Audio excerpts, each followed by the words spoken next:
द्वापर युग के आरंभ की बात है। माहिष्मतिपुर नाम का एक राज्य था। ये वो माहिष्मति नहीं है जिसके बारे में आप सोच रहे हैं। ये बाहुबली वाला माहिष्मति राज्य नहीं है। इस माहिष्मति राज्य के जो राजा थे उनका नाम था राजा महिजीत। उनकी कोई संतान नहीं थी और जीवन के बहुत लंबे अंतराल तक उन्हें कोई पुत्र या फिर पुत्री की प्राप्ति नहीं हुई। जब वे अपने जीवन के अंतिम समय में पहुँचे और बहुत ज़्यादा वृद्ध हो चुके, उस समय पर उनकी ये चिंता जो है वो उन्हें खा गई और उन्होंने तय किया कि इस चिंता का निवारण लाने के लिए मुझे एक बार अपनी प्रजा के साथ एक मुलाकात का आयोजन करना पड़ेगा।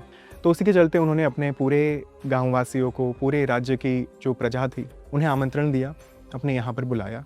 वहाँ पर बहुत बड़े बड़े विद्वान और राज ज्योतिषी एवं पंडित भी उपस्थित रहे और राजा ने अपनी जो व्याकुलता थी वो उनके सामने व्यक्त की कि मैंने इस जन्म में ऐसा कोई कर्म नहीं किया जिसके चलते मुझे पुत्र की प्राप्ति ना हो या फिर मुझे संतान सुख की प्राप्ति ना हो, किंतु फिर भी ऐसा कौन सा कर्म मुझसे हो गया, ऐसा कौन सा कारण है जिसकी वजह से मुझे आज भी संतान की प्राप्ति नहीं हो पाई।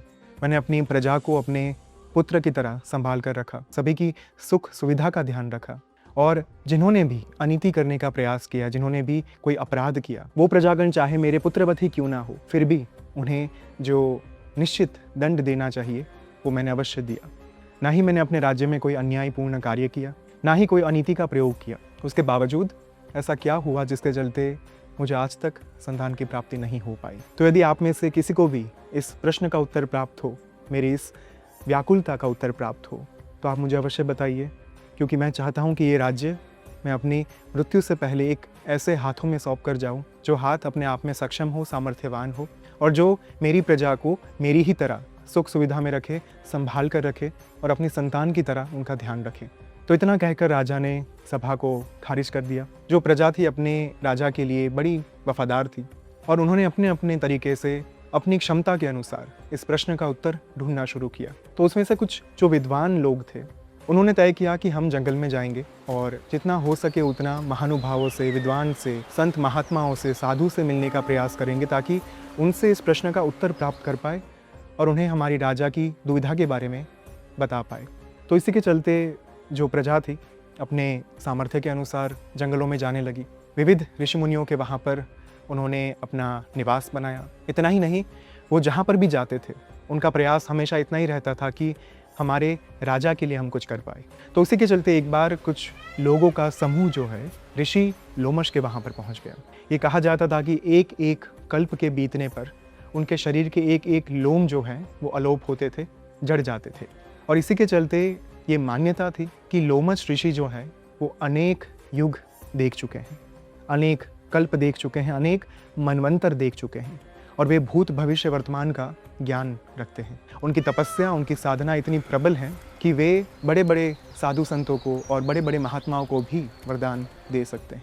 तो ये जो प्रजा थी, ये जो विद्वान का समूह था, उन्होंने ऋषि लोमश के पास जाकर अपनी राजा की दुविधा बताई, उनकी व्यथा बताई। तो ऋषि लोमश जो थे ध्यानमग्न हो गए, ध्यान में लीन हो गए और उन्होंने राजा महिजीत के पूर्व जन्मों में जाकर देखा। कुछ जन्मों में उन्होंने देखा कि राजा जो है बड़े न्यायप्रिय थे और अलग अलग स्वरूप में, अलग अलग जन्मों में, अलग अलग शरीर धारण कर उन्होंने केवल न्यायपूर्ण कार्य ही किया था। किंतु एक जन्म ऐसा था जहाँ पर उन्होंने एक छोटी सी गलती की थी।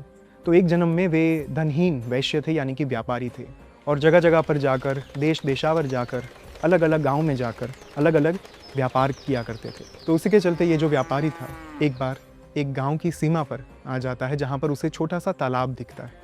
वहां पर एक बावली जो है भरी हुई थी, पानी की बावली, और पीने लायक पानी था। तो व्यापारी जैसे ही वो पानी पीने के लिए जाता है कि तुरंत एक प्यासी गाय तड़पती हुई अपने बछड़े के साथ वहां पर पानी पीने के लिए आती। किंतु ये जो व्यापारी था उसने उस गाय को भगाया, उस बछड़े को भगाया और उन्हें पानी भी नहीं पीने दिया। तो उनका ये जो अपराध था, जो जाने अनजाने में हो चुका था, उसी के चलते इस जन्म में राजा को संतान की प्राप्ति नहीं हो रही थी। तो जब ये बात ऋषि लोमश को पता चली, उन्होंने इस बात का निवारण भी दिया। उन्होंने कहा कि राजा ने अपने सारे पूर्व जन्मों में अच्छे कर्म किए थे, किंतु ये एक कर्म ऐसा था जिसके चलते उन्हें संतान की प्राप्ति नहीं हो पा रही और उनके बाकी अच्छे कर्मों के चलते उन्होंने इस जन्म में राजा का स्वरूप धारण किया। राजा के घर में उनका जन्म हुआ। तो गाँव वालों ने पूछा कि हमारे राजा को संतान की प्राप्ति हो, इसलिए हम क्या कर सकते हैं? तब जाकर ऋषि लोमश ने बताया कि जो श्रावण मास की एकादशी होती है उसे कहते हैं पुत्रदा एकादशी। और ये केवल पुत्र देने में सक्षम नहीं है, ये एक साधक की, एक भक्त की सभी इच्छाओं को परिपूर्ण कर सकती है। और उसी के चलते यदि आपके राजा महिजीत इस एकादशी का व्रत रखे और श्रावण महीने में नित्य प्रतिदिन भगवान शिव की महिमा गाए, उनका पूजन करे, उनकी अर्चना करे, तब जाकर उनकी ये जो दुविधा है, उनका ये जो दुख है, वो दूर हो सकता है, उन्हें संतान की प्राप्ति हो सकती है। तो गांव वालों ने अपने राजा के पास जाकर उन्हें ये निवारण बताया और राजा ने वो व्रत रखा भी सही, जिसके चलते उन्हें महादेव की अपार कृपा प्राप्त हुई, भगवान विष्णु की अपार कृपा प्राप्त हुई एकादशी के व्रत के चलते।